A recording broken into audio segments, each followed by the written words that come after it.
ซึ่งว่าคณะซี่น้ำการสำรวจพลเมืองและที่อยู่อาศัยคันแขวงอุดมไซ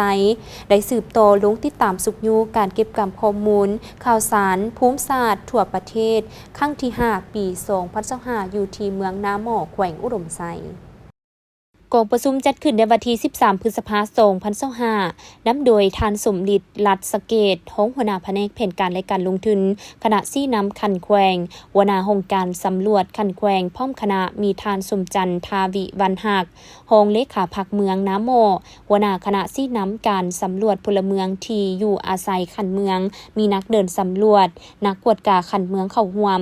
การสำรวจพลเมืองและที่อยู่อาศัยเป็นการสำรวจใหญ่ระดับชาติที่มีความสำคัญที่สุดเพราะเป็นการเก็บกำและจดนับพลเมืองเพื่อติดตามสภาพการขยายตัวและปัจจัยที่มีผลกระทบต่อกับการขยายตัวของพลเมืองในทุกๆ10 ปีโดยอิงใส่กฎหมายว่าด้วยสถิติยุทธศาสตร์การพัฒนาระบบสถิติแห่งชาติแบบยืนยง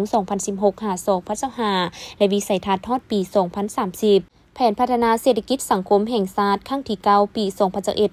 2021-2025 ก็คือปฏิบัติตามพันธะต่อสากลในเงื่อนไขที่สาธารณรัฐประชาธิปไตยประชาชนลาวเปิดกว้างการพัวพันร่วมมือในของเขตภาคพื้นและสากลเพื่อรับใช้แก่การติดตามและประเมินการจัดตั้งปฏิบัติแผนพัฒนาเศรษฐกิจสังคมแห่งชาติครั้งที่ 9 และการกะเกี่ยมสร้างแผนครั้งที่ 10สนองให้แก่การติดตามเป้าหมายการพัฒนาแบบยืนยงและวิสัยทัศน์ทอดปี 2030 การหลุดพ้นออกจากประเทศด้อยพัฒนาการปรับปรุงนโยบายด้านพลเมืองก็คือยุทธศาสตร์การพัฒนาทรัพยากรมนุษย์แห่งชาติและการติดตามแผนงานทางด้านพลเมืองในระดับชาติภาคพื้นและสากลการสำรวจพลเมืองที่อยู่อาศัยเป็นการสนองข้อมูลที่เป็นประโยชน์ให้แก่รัฐบาลในการตัดสินใจและการสร้างแผนพัฒนาเศรษฐกิจสังคมจะได้สนองข้อมูลด้านภูมิศาสตร์และข้อมูลด้านสังคมที่มีความน่าเชื่อถือและทันเวลาสำหรับการติดตามและทบทวนนโยบายต่างๆรวมทั้งนักวางแผนและนักค้นคว้าเป็นต้นแม่นการค้นคว้าและวางแผนนโยบายด้านประชากรจากนั้นคณะพิสอบขันเมืองรายงานสภาพการจัดตั้งปฏิบัติการสำรวจพลเมืองที่อยู่อาศัยยกให้เห็นสภาพลวงข้อสะดวกและข้อยุ่งยากในการจัดตั้งปฏิบัติเก็บกำข้อมูลจุดที่ตั้งของอาคาร